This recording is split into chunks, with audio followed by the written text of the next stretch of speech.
Want to add your X link to Instagram? Here is the easiest way to do it. Watch till the end to make your profile stand out. So hello everyone, welcome back to our new video.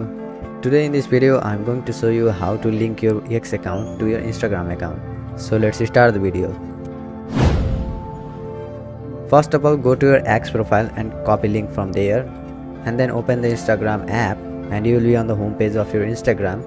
Now tap on your profile icon that is at the bottom right corner.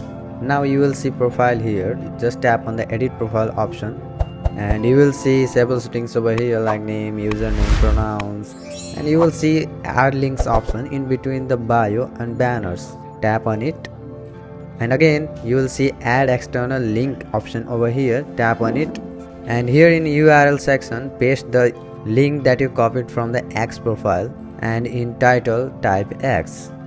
After it all, tap on the right icon. So that's it. That's it for this video. If this video helped you, then hit the like button and do subscribe for more videos like this. Bye bye, see you all in the next video.